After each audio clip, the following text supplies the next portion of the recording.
जय हिंद। स्वागत करता हूँ आप सभी के हमारे अपने यूट्यूब चैनल सोल्जर्स आर्मी तैयारी पर। तो शाम के 7 बज चुके हैं और आ चुका हूँ मैं आपके बीच आज की इंडियन आर्मी के प्रीवियस ईयर क्वेश्चन पेपर की क्लास को लेकर। आज जो हम लोग देखिए सोल्जर जीडी का बीईजी सेंटर खिड़की का पेपर करने वाले हैं। ये जो है अपना देखो ड्यूरेशन 60 मिनट, जो बेसिक डिटेल्स होती हैं वही दी गई हैं। मैक्सिमम मार्क्स 100, पासिंग मार्क्स 35, ये बेसिक जानकारी होती है, आप सब जानते हैं। तो चलिए आज के पेपर को शुरू कर लेंगे, आज की क्लास को जो शुरू कर लेंगे। सभी कोई क्लास के एंड तक जरूर बने रहेगा। उससे पहले सबको जल्दी से क्लास को शेयर कर दीजिए अपने और भी फ्रेंड्स के साथ। और जो भी हमारे इस क्लास को अटेंड कर रहे हो वो जल्दी से लाइक बटन को प्रेस करिए। और जो भी हमारे इस यूट्यूब चैनल पर नए होंगे वो चैनल को सब्सक्राइब करके बेल आइकन को ऑल पे जरूर सेट कर लीजिएगा। तो चलिए आज की क्लास को शुरू करते हैं। आज जो हमारा देखो सेक्शन ए होगा। सेक्शन ए से शुरुआत करेंगे, जिसमें कि आपके देखो जनरल नॉलेज के प्रश्न होंगे। क्वेश्चन नंबर 1 से लेकर 15 तक सामान्य ज्ञान के प्रश्न होंगे। प्रश्न क्रमांक 1 से 15 तक क्या दिया हुआ है देखो कि Thar desert is located in which country. Thar रेगिस्तान किस देश में स्थित है? इजिप्ट में है, नेपाल में है, मंगोलिया में है या भारत में है? जो आपका थार रेगिस्तान है वो निम्न में से किस देश में स्थित है, ये जो है आप सबको यहाँ पे बताना है। तो देखिए जो थार रेगिस्तान है कहाँ पे है, तो लगभग सब कुछ जान रहा है। राइट आंसर क्या होगा? तो option number D Bharat. Thar रेगिस्तान कहाँ पर है? तो ये स्थित है भारत में। चलिए अगले क्वेश्चन को देखेंगे, जो कि देखिए यहाँ पे आपका दिया हुआ है कि द ऑथर ऑफ आनंद मठ वॉज। आनंद मठ के लेखक कौन थे? व्योमेश बंकिम चंद्र चटर्जी, शरद चंद्र चटर्जी, एस.सी. बोस या फिर रविंद्रनाथ चटर्जी। निम्न में से कौन जो है देखो आपके आनंद मठ के लेखक थे? तो देखिए आनंद मठ के लेखक के रूप में जाना जाता है बंकिम चंद्र चटर्जी जी को। राइट आंसर क्या हो जाएगा? तो ऑप्शन नंबर ए बंकिम चंद्र चटर्जी। ठीक है, चलिए अगले क्वेश्चन को देखेंगे, जो कि देखिए यहाँ पे आपका दिया हुआ है। नेक्स्ट क्वेश्चन है कि who was the second president of India. भारत के दूसरे राष्ट्रपति कौन थे? Doctor Radhakrishnan, doctor Zakir Hussain, doctor V V Giri या फिर देखो डॉक्टर राजेंद्र प्रसाद। निम्न में से कौन जो है देखो भारत के दूसरे राष्ट्रपति थे, ये जो है आप सबको यहाँ पे बतानी है। तो भारत के दूसरे राष्ट्रपति कौन थे? तो वो हैं देखो आपके यहाँ पे doctor Sarvepalli Radhakrishnan. Right answer क्या हो जाएगा? तो ऑप्शन नंबर ए डॉक्टर राधाकृष्णन। चलिए अगले क्वेश्चन को देखेंगे, जो कि देखिए यहाँ पे आपका दिया हुआ है। क्वेश्चन नंबर 4 है India got freedom in the year. Bharat सन में स्वतंत्र हुआ 1946 में, 1945 में, 1950 में या 1947 में? भारत जो है कब आज़ाद हुआ था, ये जो है आप सबको यहाँ पर बताना है। तो देखिए जो भारत है कब आज़ाद हुआ था, तो भारत आज़ाद हुआ था 1947 में। राइट आंसर क्या हो जाएगा? तो ऑप्शन नंबर डी 1947, 1947। चलिए अगले क्वेश्चन को करेंगे, जो कि देखिए यहाँ पे आपका दिया हुआ है। नेक्स्ट क्वेश्चन है कि is the capital of Jharkhand. Jharkhand राज्य की राजधानी है लखनऊ, रांची, इलाहाबाद या जमशेदपुर। निम्न में से जो झारखंड राज्य की राजधानी है वो क्या है, ये जो है आप सबको यहाँ पर बताना है। तो देखिए झारखंड राज्य की राजधानी क्या है, तो झारखंड राज्य की राजधानी के रूप में जाना जाता है रांची को। राइट आंसर क्या हो जाएगा? तो ऑप्शन नंबर बी रांची। ठीक है, झारखंड राज्य की राजधानी क्या है? तो झारखंड राज्य की जो राजधानी है वो रांची है। चलिए अगले क्वेश्चन को देखेंगे, जो कि देखिए यहाँ पर आपका दिया हुआ है। क्वेश्चन नंबर 6 है कि Dhyanchand is associated with which sport. Dhyanchand का संबंध कौन से खेल से है? बेसबॉल से है, हॉकी से है, क्रिकेट से है या टेबल टेनिस से है? जो ध्यानचंद है वो निम्न में से किस खेल से संबंधित है, ये जो है आप सबको यहाँ पर बताना है। तो चलिए सबको आंसर करिएगा कि ध्यानचंद का जो है संबंध किस खेल से है। तो देखिए तो जो ध्यानचंद है उनका जो संबंध है किस खेल से है, तो ध्यानचंद का जो संबंध है वो देखो आपका है, चलिए जल्दी से आंसर करिएगा, हॉकी से है। ठीक है, राइट आंसर क्या हो जाएगा? तो option number B hockey. Dhyanchand का संबंध किससे है? तो हॉकी खेल से है। चलिए अगले क्वेश्चन को देखेंगे, जो कि देखिए यहाँ पर आपका दिया हुआ है। Question number 7 the electron was first identified by. Electron की खोज सबसे पहले ने की? जेम्स चाडविक ने, जे कैपलर ने, जे थॉमसन ने या फिर डी रदरफोर्ड ने? निम्न में से किसके द्वारा जो है देखिए आपका सबसे पहले इलेक्ट्रॉन की खोज की गई थी, ये जो है आप सबको यहाँ पर बताना है। तो लगभग आप सबको पता होगा राइट आंसर क्या है, बहुत बार आप सबने पढ़ा है। तो देखिए इलेक्ट्रॉन की जो खोज है किसने की थी, तो जे थॉमसन के द्वारा जो है देखो आपका इलेक्ट्रॉन का खोज सबसे पहले किया गया था। राइट आंसर क्या होगा? तो option number C J Thomson. चलिए अगले क्वेश्चन को देखेंगे, जो कि देखिए यहाँ पर आपका दिया हुआ है कि the first battle of Panipat was between. Panipat का प्रथम युद्ध किसके बीच हुआ? बाबर और इब्राहिम लोदी, अकबर और हेमू, महाराणा प्रताप और बाबर या फिर शेर शाह सूरी और अकबर?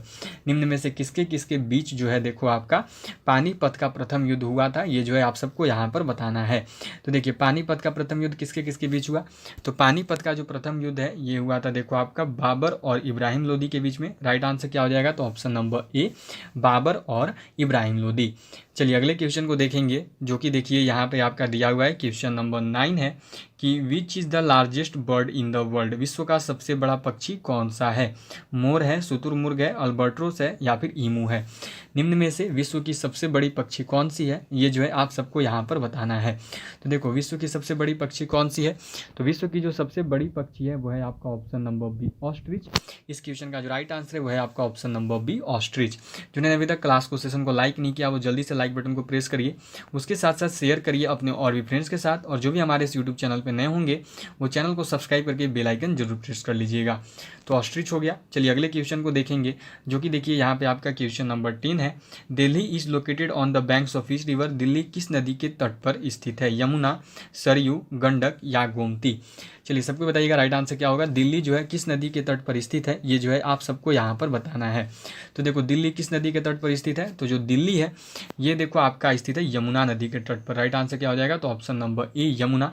आज जो आपके 30 क्वेश्चन होंगे इनमें से आप सभी का टारगेट 28 क्वेश्चन का है, ठीक है। बहुत बार मैंने आप सभी को ये क्वेश्चन पढ़ाए हैं, तो सबको बताइएगा, ठीक है। सारे के सारे क्वेश्चन जो पढ़ाए हुए ही आए हैं, तो सभी का टारगेट देखो 28 आउट ऑफ 30 है। सबको 28 इसको जरूर करेगा, 28 के नीचे कोई भी नहीं आएंगे। ये पुराने बच्चों के लिए है, जो नए हैं उनके लिए नहीं है, जिनकी पेपर अभी होने वाली है ये उनके लिए है, ठीक है। चलिए अगले क्वेश्चन को देखेंगे, जो कि देखो आपका क्वेश्चन नंबर 11 है। हु इन्वेंटेड बाईसाइकिल, साइकिल का आविष्कार किसने किया था। कार्ल वॉन, यहाँ पे दिया हुआ है बैरन कार्ल फॉन डेरिस, या फिर देखो आपकी फ्रैंकलिन के द्वारा, या जेम्स रिटी के द्वारा, या डनलप के द्वारा। निम्न में से किसके द्वारा जो है देखो आपका साइकिल का आविष्कार किया गया था, ये जो है आप सबको यहाँ पर बताना है।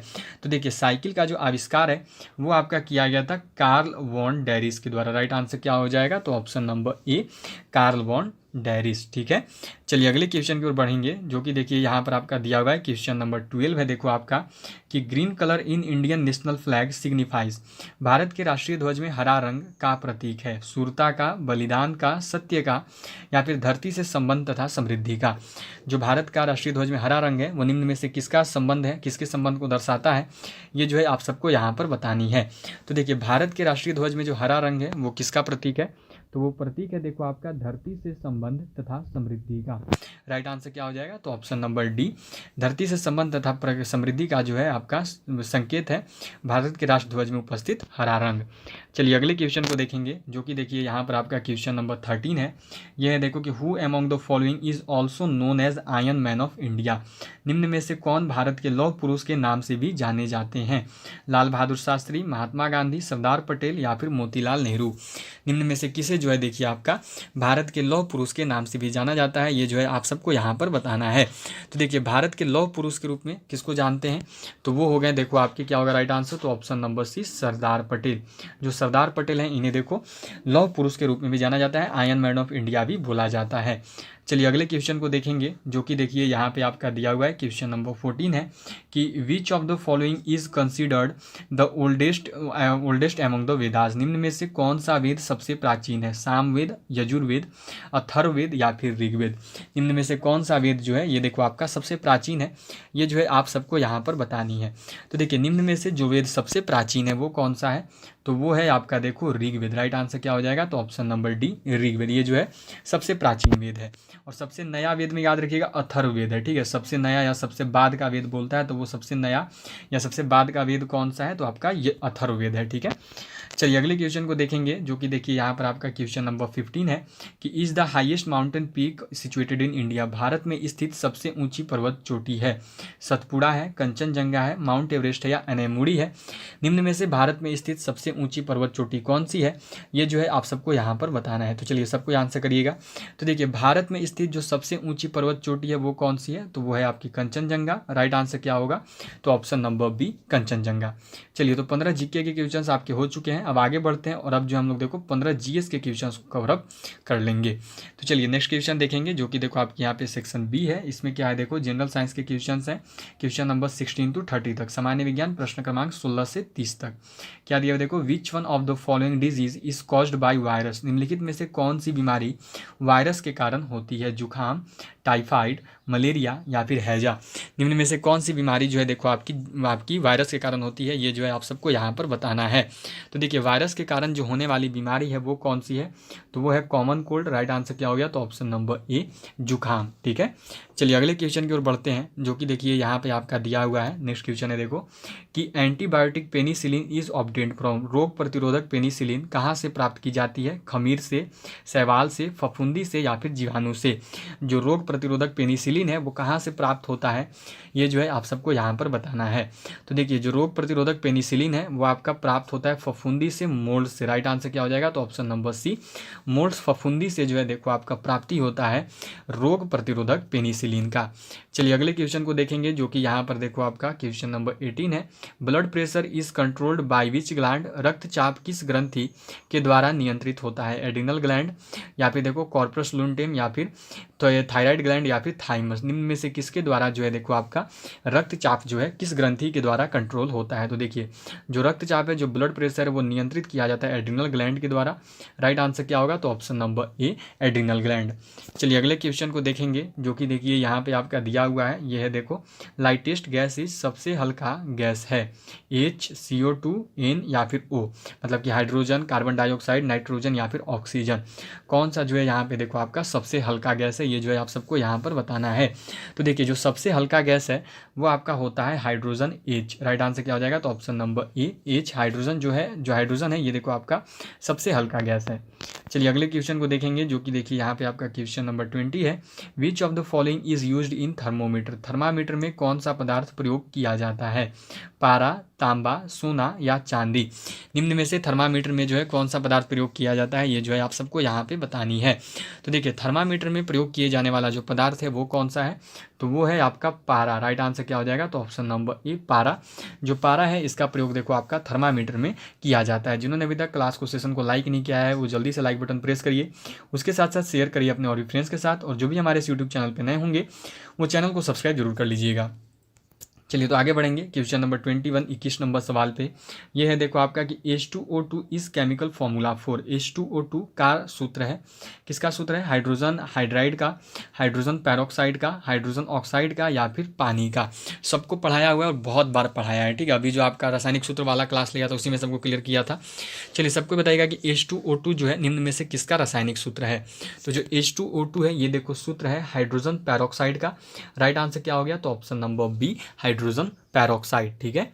चलिए बढ़ते हैं अगले क्वेश्चन की ओर, जो कि देखिए यहाँ पे आपका दिया हुआ है। यह है देखो कि atoms of the same element having different mass number are called, एक ही तत्व के परमाणु जिनका पिंड उनका अलग अलग होता है क्या कहते हैं? न्यूक्लियॉन कहते हैं, न्यूट्रॉन कहते हैं, समस्थानिक कहते हैं या तत्वांतरण कहते हैं?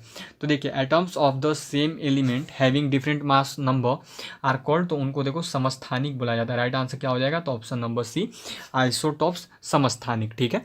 चलिए अगले क्वेश्चन को देखेंगे, जो कि देखो यहाँ पे आपका क्वेश्चन नंबर 23 है। Which of the following is most suitable for electric wiring, बिजली की वायरिंग के लिए निम्नलिखित में से कौन सा सबसे उपयोगी है? एल्यूमिनियम, लोहा, तांबा या कांसा। निम्न में से बिजली की वायरिंग के लिए जो सबसे उपयोगी है वो कौन सा है? तो देखिए बिजली की वायरिंग के लिए जो सबसे उपयोगी है वो है आपका तांबा धातु। राइट आंसर क्या हो जाएगा? तो ऑप्शन नंबर सी, तांबा, ठीक है।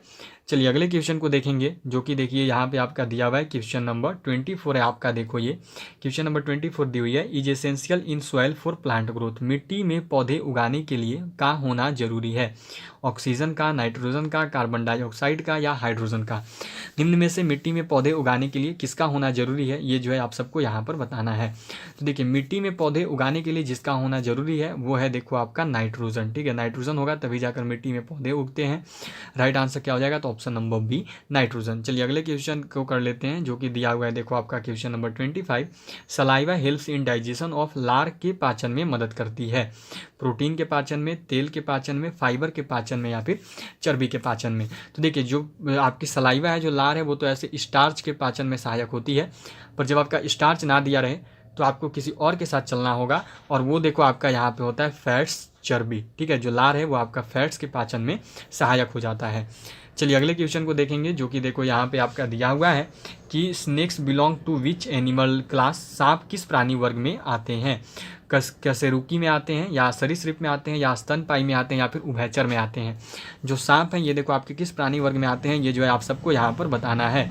तो तो देखिए जो सांप होते हैं ना, ये आपके किस प्राणी वर्ग में आते हैं, तो जो सांप हैं वो देखो सरीसृप रिप्टाइल्स के प्राणी वर्ग में आते हैं। राइट आंसर क्या हो जाएगा, तो ऑप्शन नंबर बी सरीसृप। ठीक है, चलिए अगले क्वेश्चन को देखेंगे, जो कि देखिए यहाँ पे आपका क्वेश्चन नंबर 27 है। Which of the largest bone in the human body, मनुष्य के शरीर की सबसे बड़ी हड्डी कौन सी है? ह्यूमरस है, रेडियस है, टीबिया है या फीमर है? निम्न में से कौन सी जो है देखो आपकी मनुष्य के शरीर की सबसे बड़ी हड्डी है? तो देखिए मनुष्य की शरीर की जो सबसे बड़ी हड्डी है वो है आपकी फीमर। राइट आंसर क्या हो जाएगा, तो ऑप्शन नंबर डी फीमर। जो फीमर है ये देखो आपकी मनुष्य के शरीर की सबसे बड़ी हड्डी है। चलिए अगले क्वेश्चन को देखेंगे, जो कि देखिए यहाँ पे आपका दिया हुआ है। यह है देखो ब्रोमीन इज अ, ब्रोमीन एक मेटल है, अपधातु है या देखो अधातु है या फिर देखो आपका प्लास्टिक है। जो ब्रोमीन है वो निम्न में से क्या है, ये जो है आप सबको यहाँ पे बताना है। तो देखिए जो ब्रोमीन है ना, जो ब्रोमीन है ये एक नॉन मेटल, ये एक अधातु होता है। ठीक है, ब्रोमीन क्या है, तो जो ब्रोमीन है ये एक आपका नॉन मेटल, ये एक अधातु होता है। चलिए अगले क्वेश्चन को देखेंगे, जो कि देखिए यहाँ पे आपका दिया हुआ है क्वेश्चन नंबर 29 है। अ होमोजोनियस मिक्सचर ऑफ 2 और मोर मेटल्स इज कॉल्ड, 2 या 2 से अधिक धातुओं के समांगिक मिश्रण को क्या कहते हैं? ये जो है आप सबको यहाँ पर बताना है। पॉलीमर कहते हैं, मिश्र धातु कहते हैं, यौगिक कहते हैं या फाइबर कहते हैं? तो देखिए 2 या 2 से अधिक धातुओं के समांगिक मिश्रण को जो है मिश्र धातु के नाम से जाना जाता है। राइट आंसर क्या हो जाएगा, तो ऑप्शन नंबर बी मिश्र धातु। ठीक है, चलिए अगले क्वेश्चन को देखेंगे, जो कि देखो यहाँ पे आपका क्वेश्चन नंबर 30 है। ये है देखो कि intensity of earthquake is measured on, भूकंप की तीव्रता पर मापी जाती है। छेदक स्केल पे, वजनी स्केल पे, रिएक्टर स्केल पे या फिर मार्कोली या फिर देखो मेरकाली स्केल पे। देखिए इंडियन आर्मी का जो क्वेश्चन होता है ना वो काफ़ी हद तक रिपीटेड ही रहता है, खास करके जीके जीएस। किसी एआरओ में किसी के पेपर मैच कर जाएंगे, कभी पहले वाला पेपर से ही आ जाता है, तो ये हमेशा देखने को मिला है। इसीलिए आप सब देखिए प्रीवियस से जरूर करके जाइएगा, क्योंकि ज़्यादातर क्वेश्चन जो हैं वो इंडियन आर्मी में रिपीटेड होते हैं प्रीवियस ईयर से। तो देखिए भूकंप की तीव्रता पर मापी जाती है, तो वो मापी जाती है रिएक्टर स्केल पे। राइट आंसर क्या हो जाएगा, तो ऑप्शन नंबर सी।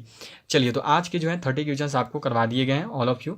जो हम लोग एवरीडे 30 क्वेश्चंस करते हैं प्रीवियस ईयर पेपर में, वो आपके हो चुके हैं। सबको जरूर बताइएगा कि आज के 30 क्वेश्चन में से आपने कितने क्वेश्चंस को सही किया। मैंने आपको टारगेट दिया था 28 का, आप सबने कितना स्कोर किया है सबको जरूर बता दीजिएगा। तो चलिए आज की क्लास को, आज के सेशन को यहीं पर एंड करते हैं। अब सीधे आपसे मिलूंगा देखो कल दोपहर 1 बजे, जब आएगी आपकी इंडियन आर्मी के जीके जीएस की क्लास। तो सीधे अब आपसे मुलाकात होगी कल दोपहर 1 बजे।